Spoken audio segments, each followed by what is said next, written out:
ಹೌದು, ನಿನ್ನೆ ಬಿದ್ದ ವರ್ಷದ ಮೊದಲ ಮಳೆ ಚಿಕ್ಕಬಳ್ಳಾಪುರವನ್ನು ಸಂಕಷ್ಟಕ್ಕೆ ಈಡು ಮಾಡಿದೆ. ಒಂದೇ ಮಳೆಗೆ ಪರಿಸ್ಥಿತಿ ಹೀಗಿದ್ದರೆ ಮುಂದೆ ಎದುರಾಗಲಿರುವ ವಿಪತ್ತುಗಳು ಎಂತಹ ಸಂಕಷ್ಟ ತಂದಿಡಲಿದೆ ಎಂಬುದನ್ನು ಊಹಿಸಲು ಅಸಾಧ್ಯವಾಗಿದ್ದು, ಪ್ರತಿ ವರ್ಷದ ಮಳೆಗಾಲದಲ್ಲಿಯೇ ಇದೇ ಸಮಸ್ಯೆ ಮತ್ತೆ ಮತ್ತೆ ಪುನರಾವರ್ತನೆಯಾಗುತ್ತಿದ್ದರೂ ಎಚ್ಚೆತ್ತುಕೊಳ್ಳದ ಅಧಿಕಾರಿಗಳ ವಿರುದ್ಧ ನಾಗರಿಕರು ತೀವ್ರ ಆಕ್ರೋಶ ವ್ಯಕ್ತಪಡಿಸಿದ್ದಾರೆ. ಮಾತ್ರವಲ್ಲ, ನಗರಸಭೆ ಸೇರಿದಂತೆ ಸಂಬಂಧಿಸಿದ ಇಲಾಖೆ ಕಚೇರಿಗಳ ಮುಂದೆ ಪ್ರತಿಭಟನೆ ನಡೆಸಲು ಸಿದ್ಧರಾಗುತ್ತಿದ್ದಾರೆ. ಶನಿವಾರ ಸಂಜೆ 5:45ರಿಂದ 6:10ವರೆಗೆ ಸುರಿದ ಬಿರುಗಾಳಿ ಸಹಿತ ಭಾರೀ ಮಳೆ ಚಿಕ್ಕಬಳ್ಳಾಪುರದಲ್ಲಿ ಅಲ್ಲೋಲ ಕಲ್ಲೋಲವನ್ನೇ ಉಂಟು ಮಾಡಿದೆ. ನಗರದ ಸಿಎಸ್ಐ ಆಸ್ಪತ್ರೆ ಪಕ್ಕದ ದರ್ಗಾ ಮಹಲ್ಗೆ ಸಂಪರ್ಕ ಕಲ್ಪಿಸುವ ಕಿರಿದಾದ ರಸ್ತೆಯಲ್ಲಿ ನಿಲ್ಲಿಸಿದ್ದ ಕಾರಿನ ಮೇಲೆ ಬೃಹತ್ ಗಾತ್ರದ ಮರವೊಂದು ಉರುಳಿ ಬಿದ್ದಿದ್ದು, ಇದರಿಂದ ಕಾರು ಸಂಪೂರ್ಣ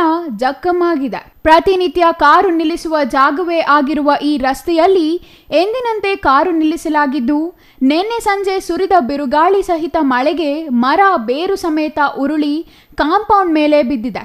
ಮರದ ಅತಿಯಾದ ಭಾರಕ್ಕೆ ಏಕಾಏಕಿ ಕಾಂಪೌಂಡ್ ನೆಲಕ್ಕುರುಳಿದೆ. ಹಾಗಾಗಿ ಕಾಂಪೌಂಡ್ ಪಕ್ಕದಲ್ಲಿಯೇ ನಿಲ್ಲಿಸಿದ್ದ ಕಾರಿನ ಮೇಲೆ ಮರ ಬಿದ್ದು ಕಾರು ಜಖಮ್ಮಾಗಿದೆ. ಇನ್ನು ಮರ ಉರುಳಿ ವಿದ್ಯುತ್ ತಂತಿಗಳ ಮೇಲೆ ಬಿದ್ದಿದ್ದು, ಏಕಾಏಕಿ 4 ವಿದ್ಯುತ್ ಕಂಬಗಳು ಮುರಿದು ಕೆಳಕ್ಕೆ ಬಿದ್ದಿವೆ. ಇದರಿಂದ ದರ್ಗಾ ಮಹಲ್ ಸೇರಿದಂತೆ ಈ ಮಾರ್ಗದ ಹಲವು ಪ್ರದೇಶಗಳಲ್ಲಿ ರಾತ್ರಿ ಪೂರ್ತಿ ವಿದ್ಯುತ್ ಸಂಪರ್ಕವಿಲ್ಲದೆ ಪರದಾಡುವಂತಾಯಿತು. ಇನ್ನು ಅದೃಷ್ಟವಶಾತ್ ವಿದ್ಯುತ್ ಕಂಬಗಳು ಮುರಿದು ಬಿದ್ದ ಜಾಗದಲ್ಲಿ ಜನರು ಇಲ್ಲದ ಕಾರಣ ಯಾವುದೇ ದುರಂತ ಸಂಭವಿಸಿಲ್ಲ. ಮರ ಮತ್ತು ವಿದ್ಯುತ್ ಕಂಬಗಳ ದುರಸ್ತಿಗಾಗಿ ಇಂದು ಬೆಸ್ಕಾಂ ಅಧಿಕಾರಿಗಳು ಕ್ರಮ ಕೈಗೊಂಡಿದ್ದಾರೆ. ಇನ್ನು ಭಗತ್ ಸಿಂಗ್ ಚಾರಿಟಬಲ್ ಟ್ರಸ್ಟ್ನಿಂದ ಹೊನಲು ಬೆಳಕಿನ ಕ್ರಿಕೆಟ್ ಪಂದ್ಯಾವಳಿಯನ್ನು ಚಿಕ್ಕಬಳ್ಳಾಪುರದ ಸರ್ ಎಂವಿ ಜಿಲ್ಲಾ ಕ್ರೀಡಾಂಗಣದಲ್ಲಿ ಹಮ್ಮಿಕೊಳ್ಳಲಾಗಿತ್ತು. ಆದರೆ ನಿನ್ನೆ ಸಂಜೆ ಸುರಿದ ಬಿರುಗಾಳಿ ಸಹಿತ ಮಳೆ ಈ ಕ್ರಿಕೆಟ್ ಪಂದ್ಯಾವಳಿಗೂ ತಡೆಯೊಡ್ಡಿದೆ. ರಾತ್ರಿ ಸುರಿದ ಧಾರಾಕಾರ ಮಳೆಗೆ ಚಿಕ್ಕಬಳ್ಳಾಪುರ ನಗರದ ಸರ್ ಎಂವಿ ಕ್ರೀಡಾಂಗಣದಲ್ಲಿ ನಡೆಯುತ್ತಿದ್ದ ಕ್ರಿಕೆಟ್ ಪಂದ್ಯಾವಳಿ ರದ್ದಾಗಿದೆ. ಭಗತ್ ಸಿಂಗ್ ಚಾರಿಟಬಲ್ ಟ್ರಸ್ಟ್ ಮತ್ತು ಆರ್ಎಚ್ಎಲ್ ಹೋಮ್ ಲೋನ್ಸ್ ಇಂದ ಕ್ರಿಕೆಟ್ ಪಂದ್ಯಾವಳಿ ಆಯೋಜಿಸಲಾಗಿತ್ತು. ಆದರೆ ರಾತ್ರಿ ಸುರಿದ ಮಳೆಯಿಂದಾಗಿ ಈ ಪಂದ್ಯಾವಳಿ ರದ್ದಾಗಿದೆ. ಬಿರುಗಾಳಿ ಸಹಿತ ಮಳೆಯಾದ ಕಾರಣ ಕ್ರೀಡಾಂಗಣದಲ್ಲಿ ಅಳವಡಿಸಿದ್ದ ಬೃಹತ್ ಎಲ್ಇಡಿ ಲೈಟ್ಗಳು ಪುಡಿಪುಡಿಯಾಗಿವೆ.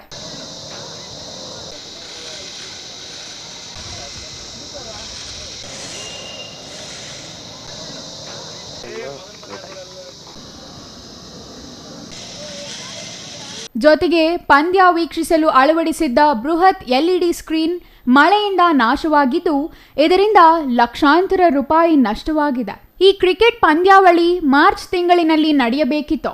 ಆದರೆ ಲೋಕಸಭಾ ಚುನಾವಣೆ ನೀತಿ ಸಂಹಿತೆ ಇದ್ದ ಕಾರಣ ಕ್ರಿಕೆಟ್ ಪಂದ್ಯಾವಳಿ ನಡೆಸಲು ಅವಕಾಶ ಸಿಕ್ಕಿಲ್ಲ.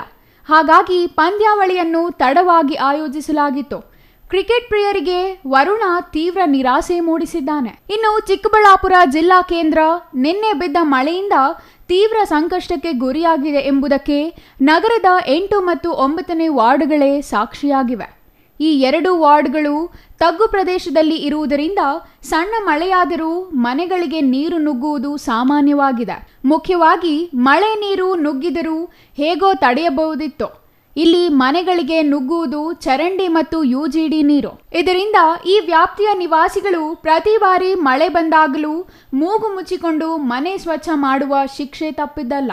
ಮನೆಗಳಿಗೆ ಯುಜಿಡಿ ಮತ್ತು ಚರಂಡಿ ನೀರು ನುಗ್ಗಿ ಅಕ್ಷರಶಃ ನರಕಯಾತನೆಯನ್ನು ಈ 2 ವಾರ್ಡ್ಗಳ ಜನತೆ ಅನುಭವಿಸುವಂತಾಗಿದೆ. ಪ್ರತಿ ಬಾರಿ ಸಮಸ್ಯೆ ಎದುರಾಗುತ್ತಿದ್ದರೂ ಸಮಸ್ಯೆಗಳನ್ನು ಗಂಭೀರವಾಗಿ ಪರಿಗಣಿಸುವವರೇ ಇಲ್ಲವಾಗಿದ್ದಾರೆ ಎಂದು ಇಲ್ಲಿನ ಜನ ಗೋಳಾಡುತ್ತಿದ್ದಾರೆ.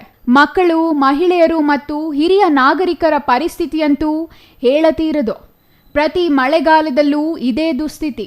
ಮನೆಯೊಳಗೆ ನುಗ್ಗಿದ ಯುಜಿಡಿ ಚರಂಡಿ ನೀರನ್ನು ಹೊರಹಾಕಿ ಹೈರಾಣಾಗಿದ್ದಾರೆ. ಕಳೆದ ಮಳೆಗಾಲದಲ್ಲಿ ಸಮಸ್ಯೆ ಆದಾಗ ಆಗಿನ ಮುಖ್ಯಮಂತ್ರಿ ಬಸವರಾಜ ಬೊಮ್ಮಾಯಿ ಅವರೇ ವಾರ್ಡಿಗೆ ಭೇಟಿ ನೀಡಿ ಸ್ಥಳ ಪರಿಶೀಲನೆ ನಡೆಸಿ ಇಲ್ಲಿನ ಸಮಸ್ಯೆ ನಿವಾರಣೆಗಾಗಿ ಸೂಕ್ತ ಕಾಮಗಾರಿ ಕೈಗೊಳ್ಳಲು ಸಮಗ್ರ ಯೋಜನಾ ವರದಿ ಸಿದ್ಧಪಡಿಸಿ ಕಳಿಸುವಂತೆ ನಗರಸಭೆ ಮತ್ತು ಜಿಲ್ಲಾಡಳಿತಕ್ಕೆ ಸೂಚಿಸಿ ಹೋಗಿದ್ದರು. ಯೋಜನಾ ವರದಿ ಸರ್ಕಾರಕ್ಕೆ ಹೋಗಿದೆಯೋ ಇಲ್ಲವೋ ತಿಳಿದಿಲ್ಲ. ಸಮಸ್ಯೆ ಮಾತ್ರ ಹಾಗೆಯೇ ಇದೆ. ಅಥವಾ ಈ ವರ್ಷ ಮತ್ತಷ್ಟು ಗಂಭೀರವಾಗುವ ಜೊತೆಗೆ ದಿನೇ ದಿನೇ ಪರಿಸ್ಥಿತಿ ಬಿಗಡಾಯಿಸುತ್ತಿದೆ. ಈ ಕಡೆ ಜನಪ್ರತಿನಿಧಿಗಳು ಗಂಭೀರವಾಗಿ ಪರಿಗಣಿಸುತ್ತಿಲ್ಲ, ಮತ್ತೊಂದು ಕಡೆ ಅಧಿಕಾರಿಗಳು ಸ್ಪಂದಿಸುತ್ತಿಲ್ಲ ಎಂದು ಜನ ತಮ್ಮ ಅಳಲು ತೋಡಿಕೊಂಡು ಕಣ್ಣೀರು ಹಾಕುತ್ತಿದ್ದಾರೆ. ಈ ಭಾಗದಲ್ಲಿ ಯುಜಿಡಿ ಗೋಳಂತೂ ಹೇಳಲಾಗದು. ಪ್ರತಿ ವರ್ಷ ಬರುವ ಮಳೆ ನೀರಿನ ಸಮಸ್ಯೆ ನಗರಸಭೆಗೆ ಗೊತ್ತಾಗುವುದಿಲ್ಲವೇ? ಮುನ್ನೆಚ್ಚರಿಕಾ ಕ್ರಮಗಳನ್ನು ಏಕೆ ಕೈಗೊಳ್ಳುವುದಿಲ್ಲ? ಯುಜಿಡಿ ಚರಂಡಿ ನೀರಿನ ದುರ್ವಾಸನೆ, ಮದ್ಯ, ಊಟ ತಿಂಡಿ ಮಾಡುವುದು ಹೇಗೆ? ನರಕವು ಒಂದೇ ಮಳೆಗಾಲದಲ್ಲಿ 8 ಮತ್ತು 9ನೇ ವಾರ್ಡುಗಳು ಒಂದೇ ಆಗಿದೆ ಎಂದು ಈ ವಾರ್ಡಿನ ನಿವಾಸಿಗಳು ಅಳಲು ತೋಡಿಕೊಂಡಿದ್ದಾರೆ. ನಮಸ್ತೆ, ನಾನು ತಬ್ರೇಜ್ ಅಂತ. ನಾನು ಲಯನ್ಸ್ ಕ್ರಿಕೆಟ್ ಕ್ಲಬ್ಬಿಂದ ಈ ಟೂರ್ನಿಯಲ್ಲಿ ನಾವು ಭಾಗಿ ಮಾಡಿದ್ರಿ.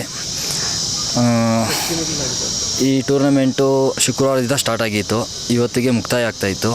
ಡಿಸ್ಟಿಕ್ದು 16 ಟೀಮ್ ಇತ್ತು, ಚಿಕ್ಕಬಳ್ಳಾಪುರ ಡಿಸ್ಟಿಕ್ದು. ಸ್ಟೇಟಿದು 8 ಟೀಮ್ ಇತ್ತು. ಈ ಚಿಕ್ಕಬಳ್ಳಾಪುರ ಭಾಗದಲ್ಲಿ ಇದೇ ಫಸ್ಟು ಈ ಥರ ಟೂರ್ನಮೆಂಟ್ ನಡೆಸಿದ್ದು. ಫೆಡ್ಲೈಟ್ಸ್ ಅಂತ ಚೆನ್ನಾಗಿ ಆಯೋಜನೆ ಮಾಡಿದರು ಪಾಪ ಅವರು.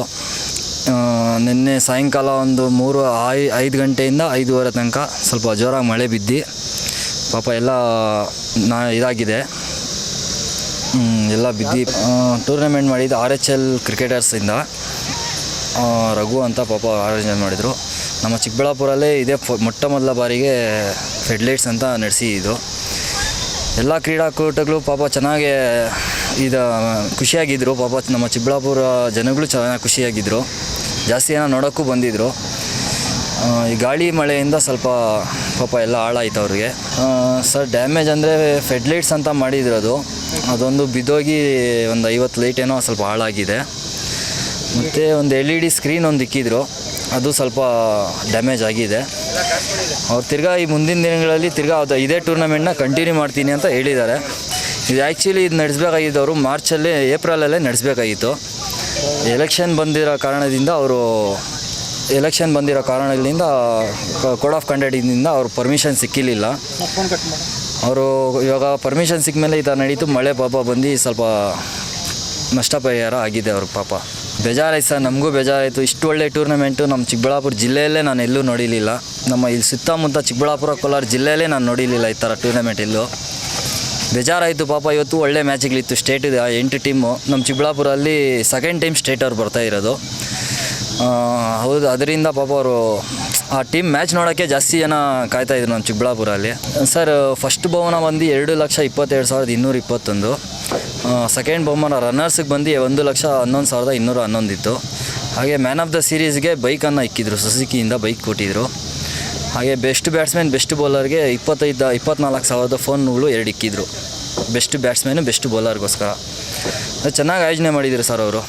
ಇನ್ನು ನಿನ್ನೆ ಸಂಜೆ ಸುರಿದ ಮಳೆಯಿಂದಾಗಿ ನಗರದಲ್ಲಿ ತೀವ್ರ ಸಮಸ್ಯೆ ಉಂಟಾಗಿದ್ದು, ಗ್ರಾಮೀಣ ಪ್ರದೇಶಗಳಲ್ಲಿ ಯಾವುದೇ ಅನಾಹುತ ಮಾಹಿತಿ ಲಭ್ಯವಾಗಿಲ್ಲ. ಮುಖ್ಯವಾಗಿ ದ್ರಾಕ್ಷಿ ಕಟಾವು ಆಗಿರುವ ಹಿನ್ನೆಲೆಯಲ್ಲಿ ದ್ರಾಕ್ಷಿ ಬೆಳೆಗಾರರು ಮಳೆ ಸಮಸ್ಯೆಯಿಂದ ತಪ್ಪಿಸಿಕೊಂಡಿದ್ದಾರೆ. ಕಳೆದ 2 ದಿನಗಳ ಹಿಂದೆಯೇ ಜಿಲ್ಲೆಯ ದ್ರಾಕ್ಷಿ ಕಟಾವು ಆಗಿರುವ ಹಿನ್ನೆಲೆಯಲ್ಲಿ ದ್ರಾಕ್ಷಿ ಬೆಳೆಗಾರರು ಸಮಸ್ಯೆಯಿಂದ ದೂರವಾಗಿದ್ದಾರೆ. ಆದರೆ ಮಾವು ಬೆಳೆಗಾರರು ಮಾತ್ರ ಮಳೆ ಹೊಡೆತಕ್ಕೆ ಸಿಲುಕಿದ್ದಾರೆ.